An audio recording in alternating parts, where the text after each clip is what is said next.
दोस्तों आज के क्लास में मैंने आप लोगों का पिछले 5 साल के एग्जाम जो हुई है इससे रिलेटेड मेरे दोस्तों क्वेश्चन में लेकर आए हूं, ताकि आप लोगों को पता चल सके कि हमारे एग्जाम में किस प्रकार से क्वेश्चन आने वाले हैं। और फिलहाल मैं आप लोगों के इस वीडियो के माध्यम से मैं आपको बताने वाला हूं सब्जेक्टिव। अगर आप लोग चाहते हैं कि सर पिछले 5 साल का हमें ऑब्जेक्टिव भी करवाइए, तो एक बार फटाफट वाला आप लोग जल्दी से कमेंट सेक्शन में कमेंट करें। मैं आप लोगों को मेरे दोस्तों आप लोगों को ऑब्जेक्टिव भी दिखाने की कोशिश करूंगा। मेरे दोस्तों मैं बताते चलूं आप लोगों को, जो आप लोगों का PYQ है यानी प्रीवियस क्वेश्चन जो है, इससे आपके एग्जाम में 30 से 40% क्वेश्चन जो है बार बार रिपीटेड होती है। इनमें से कुछ प्रश्न मैं आज आपके सामने लेकर आया हूं जो आपका पूरा का पूरा सब्जेक्टिव बेस पे आधारित है। तो चलिए दोस्तों क्लास को स्टार्ट करते हैं। जो भी स्टूडेंट्स अभी तक मिसाइल क्लासेस के आपको डाउनलोड नहीं किए हैं और क्रैश कोर्स को ज्वाइन नहीं किए हैं, मेरे दोस्तों फटाफट आप लोग सबसे पहले प्ले स्टोर से मिसाइल क्लासेस के आपको डाउनलोड कीजिए और क्रैश कोर्स को ज्वाइन कीजिए। क्रैश कोर्स का क्लास सुबह शाम दोनों टाइम हो रही है और इसमें मेरे दोस्तों सारा सिलेक्टेड क्वेश्चन आप लोगों को प्रोवाइड किया जा रहा है। क्या मेरे दोस्तों, यहाँ पे आप लोगों का सारा सिलेक्टेड क्वेश्चन एक एक करके आप लोगों को प्रोवाइड किया जा रहा है। तो लेट ना करें, जाएं ज्वाइन करें और हमारे साथ सुबह शाम जुड़े रहे ऑनलाइन क्लास में। चलिए गाइस, सबसे पहला क्वेश्चन हम आपके पास लेकर आता हूं, आयन अकबर कितने भागों में विभक्त है। बस मेरे दोस्तों आपके एग्जाम में ये क्वेश्चन अगर आपके पास दो मार्क्स का आएगी तो आपको बता देना 5 मार्क्स का, सॉरी आपका 5 भागों में विभक्त था। लेकिन मेरे दोस्तों आपके एग्जाम में ना ये क्वेश्चन 3 मार्क्स का आएगा। उस समय आप कैसे लिखेंगे? उस समय आप लिख देंगे कि 5 भागों में विभक्त थी, तो आपका आंसर बिल्कुल गलत हो जाएगा। कैसे लिखना है सुनिएगा मेरे भाई। आयन अकबरी 5 भागों में विभक्त है। कितने भागों में सर? 5 भागों में विभक्त है। इसके पहले 3 भाग में, याद रखिए पहले 3 भाग की अगर मैं बात करूं 1 to 3 भाग में प्रशासन का विस्तार विवरण है, यानी आयन अकबरी के समय जो प्रशासनिक व्यवस्था थी इसके बारे में पूरा विस्तार पूर्वक बताया गया है। याद रखिएगा भाग 1 से लेकर भाग 3 तक। उसके बाद आते हैं चौथे और 5वें। याद रखिएगा मेरे दोस्तों चौथा और हमारा जो 5वां भाग है में भारत के धार्मिक एवं साहित्यिक परंपरा का उल्लेख है। इतना सिंपल सा क्वेश्चन है मेरे दोस्तों, लिखना है और 2-3 मार्क्स लेना है और वापस घर लौट कर आ जाना है भाई। पहला और तीसरा भाग, पहला से लेकर तीसरा भाग में याद रखिएगा मेरे दोस्तों आयन अकबरी का, मेरे भाई याद रखिएगा क्या है भाई, तो लिखा हुआ है हमारा पूरा डिटेल्स में लिखा हुआ है उनके प्रशासनिक व्यवस्था के बारे में। अगर हम चौथा और 5वां की मैं बात करूं तो इसमें धार्मिक और साहित्यिक विवरण के बारे में उल्लेख किया गया है। ये आपका पहला क्वेश्चन है सर। दूसरा क्वेश्चन है सर, उपनिवेशवाद से आप क्या समझते हैं? मेरे दोस्तों हम लोगों ने पूरा पढ़ चुके हैं उपनिवेशवाद उपनिवेशवाद उपनिवेशवाद। एक्चुअली उपनिवेशवाद है क्या, आ जाइए सर बात करते हैं। उपनिवेशवाद एक ऐसी प्रक्रिया है जिसके अंतर्गत औपनिवेशिक राष्ट्र उपनिवेश के आर्थिक, प्राकृतिक तथा मानवीय संसाधनों का प्रयोग अपने हितों के लिए करता है। यानी मेरे दोस्तों जब कोई भी देश दूसरे देश पर जा करके कब्जा जमा करके रखते हैं, यानी मैं बात करूं भारत का ही 1600 ईस्वी में अंग्रेजों ने हम सभी को गुलाम बनाकर रखे थे। भारत के प्राकृतिक, भारत के भूमि, भारत के मेरे दोस्तों आर्थिक, भारत के सांस्कृतिक सारे कल्चरल को मेरे दोस्तों उन्होंने क्या किया था, छीन कर रख लिया था, लूट कर रख लिए थे। और मेरे दोस्तों इसी को हम लोग बोलते हैं क्या, उपनिवेशवाद। इतना सिंपल सा भाषा में आपको याद रखना है। जब कोई एक राष्ट्र दूसरे राष्ट्र पर जाकर अपना अधिकार करके मेरे दोस्तों वहां के कब्जा कर लेते हैं और वहां के आधिकारिक जो भाषा होती है, आधिकारिक जो अधिकार होते हैं, उन सब अधिकारों को त्याग करके वो जब अपने अधिकारी की बात करते हैं मेरे दोस्तों, तो इसको हम लोग बोलते हैं क्या, तो सिंपल से भाषा में याद रखिएगा उपनिवेशवाद। आइए सर अगला क्वेश्चन पे आते हैं कि अमला कौन था भाई। अब यहाँ पे क्वेश्चन आता है सर कि अमला कौन था। मेरे दोस्तों 90% स्टूडेंट्स ऐसे हैं जिनको पहली बार ये क्वेश्चन नजर आ रही है। पेपर उठाकर देखेंगे 2018 का तो आपको वहां पे नजर आएगी मेरे दोस्तों अमला कौन था। आइए सर अमला के बारे में भी मैं आप लोगों को बताते चलूं। राजस्व इकट्ठा आप सभी को पता है मेरे दोस्तों, जब अंग्रेज सरकार जब हमारे देश में आ करके हमारे भूमि पे मेरे दोस्तों हमसे टैक्स ले रही थी ना, तो टैक्स लेने के दौरान जो एक आदमी को नियुक्त किया गया था, अरे तेरा काम क्या है, आपका काम सिर्फ यही है कि आप टैक्स को कलेक्ट करना, मेरे दोस्तों उसी को हम लोग कहते हैं अमला। आइए सर कैसे लिखेंगे। राजस्व इकट्ठा करने के समय जमींदार का एक आधिकारिक, जिसे आमतौर पर अमला कहते हैं, एक आधिकारिक जो टैक्स को वसूला करते थे, राजस्व को वसूला करते थे, उसी को हम लोग कहते हैं मेरे दोस्तों क्या, तो बताएंगे सर सिंपल सा भाषा में अमला कहते हैं भाई। ठीक है, बुक्कान कौन था भाई। आइए सर बात करते हैं हमारा बुकान चचा के बारे में, बुकान के बारे में मैंने आप लोगों को बहुत ही बेहतरीन तरीके से फाउंडेशन कोर्स में मैंने आप लोगों को समझाया था। आइए सर बात करते हैं बुकान। फ्रांसीसी बुकान एक चिकित्सक था। क्या था भाई? जैसा बोल रहा हूं वैसा लिखना है, तभी जाकर आपको 2 मार्क्स मिलेगी भाई, ठीक है। अभी मैं 5 मार्क्स वाला क्वेश्चन नहीं बता रहा हूं, 5 मार्क्स वाला सारा क्वेश्चन आपके क्रैश कोर्स में बताया जाएगा। सारा 5 मार्क्स का क्वेश्चन आपने जो भी सब्जेक्ट लिया है, आर्ट्स की ऑल सब्जेक्ट की बेटर तरीके से तैयारी मेरे दोस्तों आपको क्रैश कोर्स में देखने को मिलेंगे। फ्रांसीसी बुकान एक चिकित्सक था जो भारत आया है, याद रखिएगा, और बंगाल चिकित्सक सेवा में 1794 से लेकर 1815 तक कार्य किया। इसी को हम लोग कहते हैं मेरे दोस्तों क्या? बुकान। बुकान क्या था? फिर से एक बार सुनिएगा। फ्रांसीसी बुकान एक चिकित्सक था जो भारत आया था और बंगाल में 1794 से लेकर 1815 तक उन्होंने मेरे दोस्तों सेवा दिए थे हमारे बंगाल के लोगों को। इसी को हम लोग बोलते हैं क्या? फ्रांसीसी बुकान। उम्मीद करते हैं मेरे दोस्तों कि आप लोगों को समझ में आ गया होगा। आइए सर अगला क्वेश्चन पे आते हैं। ये क्वेश्चन आपके एग्जाम पे आएगा सर 3 मार्क्स का। कितने मार्क्स का गुरुजी? आएगा सर 3 मार्क्स का। औपनिवेशिक काल में व्हाइट हाउस और ब्लैक टाउन, यानी ब्लैक हाउस और व्हाइट हाउस में क्या डिफरेंट है?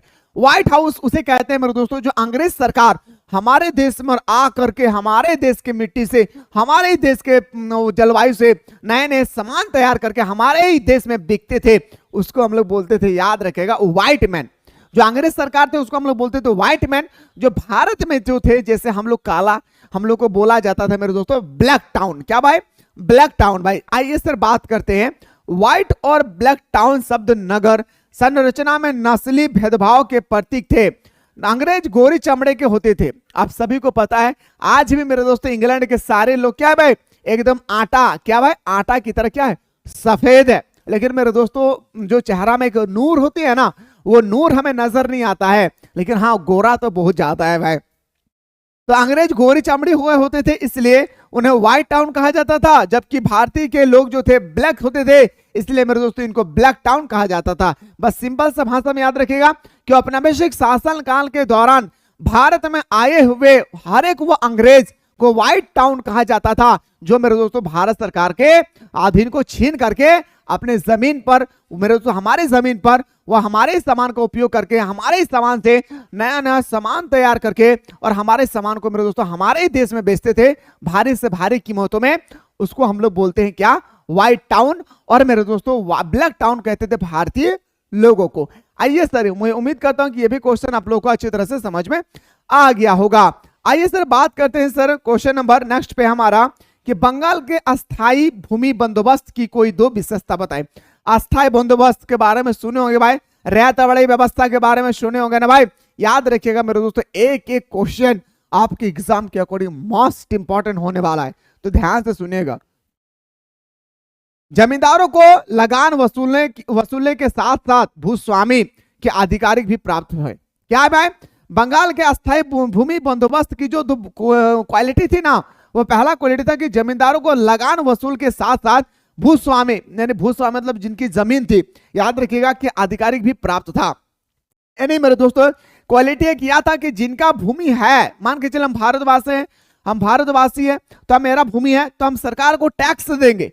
टैक्स तो मैं दे रहा हूं, लेकिन मेरे दोस्तों इस भूमि का मालिक मैं खुद हूं। तो इसको हम लोग बोलते हैं पहला विशेषता भाई। दूसरा विशेषता, सरकार को दिए जाने वाला लगान की राशि को निश्चित कर दिया गया, जिसे अब बढ़ाया नहीं जा सकता है।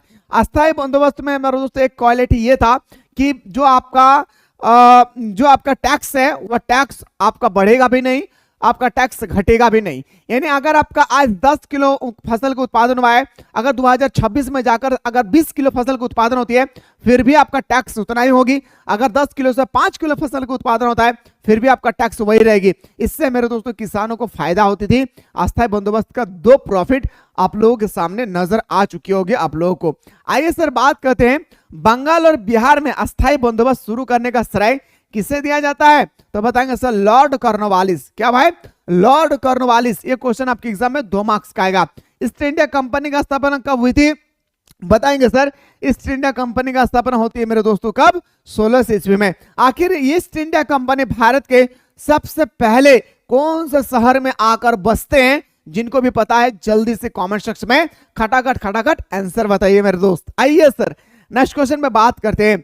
1857 के विद्रोह में भाग लेने वाले पुरुष नेताओं के नाम बताइए। 1857 के विद्रोह में भाग लेने वाले पुरुष का नेता, 4 नेता का नाम याद रखिएगा, 2-3 महिलाओं का नाम याद रखना है, जैसे हमारे बेगम हजरत महल, रानी लक्ष्मीबाई, ये 2 नाम याद रखिएगा। 1857 की क्रांति में भूमिका निभाने वाले किन्हीं 2 महिलाओं के नाम लिखे, बेगम हजरत महल और रानी लक्ष्मीबाई। याद रखिएगा, रानी लक्ष्मीबाई कहां से नेतृत्व किए थे? झांसी से। बेगम हजरत महल किए थे मेरे दोस्तों अवध यानी लखनऊ से। 2 चीज याद रखिएगा। अगर पुरुष का नाम पूछा जाएगा मेरे दोस्तों, नाना साहब, तात्या टोपे, वीर कुमार सिंह, बहादुर शाह जफर। बहादुर शाह जफर कहां से कर रहे थे? नेतृत्व दिल्ली से कर रहे थे। याद रखिएगा, एक एक क्वेश्चन को छोड़कर नहीं आ रहा है भाई। 1857 की क्रांति का प्रतीक चिन्ह क्या है भाई? ये 2024 का पूछा हुआ क्वेश्चन है। यकीन नहीं होता तो पेपर उठाकर देखेंगे 2024 का मेरे दोस्तों। 1857 क्रांति का चिन्ह था रोटी और कमल का फूल। क्या था भाई? रोटी और कमल का फूल इनका प्रतीक था। क्या बताएंगे सर? रोटी और हमारा कमल का फूल किनका प्रतीक था? तो बताएंगे सर 1857 की क्रांति का प्रतीक था। यानी ऑप्शन नंबर हमारा कुछ भी नहीं, सिंपल से भाषा में लिखना है। खूब लड़ी मर्दानी वह तो है झांसी वाली रानी। यह पंक्ति किस विषय में कही गई थी? यह पंक्ति रानी लक्ष्मीबाई के विषय में कही गई थी। याद रखिएगा मेरे भाई। और अभी जस्ट आप लोगों का वीकली टेस्ट हुआ, अभी आप लोगों को जस्ट मेरे दोस्तों 1-2 दिन पहले आप लोगों को वीकली टेस्ट हुई थी। वहां पे पूछा गया था कि मंगल पांडे कौन था। मेरे भाई सुनिए, वहां पे पूछा गया था कि मंगल पांडे कौन था। वहां पे मेरे दोस्तों पूछा गया था, सुनिएगा। मंगल पांडे बैरकपुर में 24वीं रेजिमेंट के सिपाही थे। याद रखिएगा कितना बा? तो 34वें रेजिमेंट के सिपाही थे, जिन्होंने 1857 के क्रांति में महत्वपूर्ण भूमिका निभाई थी। याद रखिएगा मेरे दोस्तों, अगर आप लोगों को पता है मेरे दोस्तों कि मंगल पांडे की मृत्यु कैसे हुई थी और कब हुई थी, तो कमेंट सेक्शन में खटाखट आंसर बताइएगा। चलिए सर, उम्मीद करते हैं मेरे दोस्त ये सब क्वेश्चन को आप लोगों को अच्छी तरह से समझ में आ रहा होगा। 1857 का विद्रोह सबसे पहले कब और कहां शुरू हुआ था? 1857 का विद्रोह सबसे पहले 10 मई 1857 को मेरठ में शुरू हुआ था। 1857 के विद्रोह को प्रथम स्वतंत्रता संग्राम क्यों कहा गया? यह क्वेश्चन मेरे दोस्तों आपके एग्जाम के अकॉर्डिंग मोस्ट इंपॉर्टेंट है 2025 में। इस क्वेश्चन को एक बार अच्छी तरह से आप लोग अपने आंखों के रेटिना से देखिए मेरे दोस्त, ये क्वेश्चन खास करके, ठीक है। तो 1857 के विद्रोह को प्रथम स्वतंत्रता संग्राम इसलिए कहा जाता है क्योंकि अंग्रेज के शोषण के विरुद्ध यह पहला जन आंदोलन था। जन आंदोलन का मतलब मेरे दोस्तों याद रखिएगा, जन आंदोलन का मतलब था, कहा गया था मेरे दोस्त कि सारे चीजों को छोड़ करके अंग्रेजों के विरोध में खड़ा हो जाओ। लेकिन मेरे दोस्तों कहा जाता है ना कि सरसों के अंदर में भूत छुपी होती है, इसी कारण से भूत जाती नहीं है, कितना भी झाड़ फूक कर लो भाई। वही हुआ था मेरे दोस्तों कि अंग्रेजों को सपोर्ट कर रहा था हमारे ही देश के कुछ गद्दार इंसान थे, जिस कारण से मेरे दोस्तों हमारा क्रांति विफल हो गई थी। नहीं तो हमें 1857 के समय ही हमारे देश आजादी मनाते भाई, इस याद रखेगा, ठीक है। चलिए सर, अगला क्वेश्चन बढ़ने से पहले मैं फिर से एक बार रिमाइंडर कराना चाह रहा हूं मेरे दोस्तों कि जो भी स्टूडेंट्स अभी तक मिसाइल क्लासेस के आपको ज्वाइन नहीं किए, फटाफट आप लोग मिसाइल क्लासेस के आपको ज्वाइन करके डाउनलोड करके प्ले स्टोर से क्रैश कोर्स को ज्वाइन कीजिए। क्रैश कोर्स में मेरे गुरुजी जबरदस्त तरीके से आप लोगों को सुबह और शाम दोनों टाइम जबरदस्त तरीके से मेरे दोस्तों आप लोगों को तैयारी कराई जा रही है। तो लेट की शुरुआत की जाए, ज्वाइन करें और आनंद लीजिए मेरे दोस्तों अपने क्रैश कोर्स का, हमारे साथ दोनों टाइम पे जुड़े रहिए। चलिए सर, क्वेश्चन पे आगे बढ़ते हैं। और अगला जो क्वेश्चन होगा ना गुरुजी, ये सब सारा क्वेश्चन मैं आप लोगों को, अगला क्वेश्चन जो होगी ना मेरे भाई, ये सब सारा क्वेश्चन मैं आप लोगों को आगे बताने की कोशिश करूंगा भरपूर मात्रा में, जितना हो सके मैं आप लोगों को सपोर्ट करूंगा। बस इस बार याद रखिएगा मेरे दोस्तों 40 में 40 पार्क, हाँ भाई 40 में 40 मार्क्स, 30 क्वेश्चन आएंगे सर ऑब्जेक्टिव का, याद रखिएगा। और 10 क्वेश्चन आएगा मेरे दोस्तों 2-2 मार्क्स का, सॉरी सर 5 क्वेश्चन आएगा 2-2 मार्क्स का, तो याद रखिएगा मेरे दोस्तों 10। इस बार 40 में 40 पार। जितना मैं नोट्स यहाँ पे प्रोवाइड कर रहा हूं, सारा नोट्स को आप लोग अच्छी तरह से एक बार देख लेंगे, यकीन मानिए कि उससे बाहर नहीं आएगी। जो मैं स्टोरी बेस, जो साधारण लैंग्वेज में जो मैं आप लोगों को स्टोरी समझाता हूं, बस उतना कर लेना है, आपके एग्जाम में उससे बाहर नहीं आएगी। फिलहाल मेरे दोस्तों हम लोग मिलते हैं नेक्स्ट वीडियो में। आप कौन सा सब्जेक्ट का आप लोग देखना चाहते हैं, very short question, long question, जल्दी से आप लोग कमेंट सेक्शन में कमेंट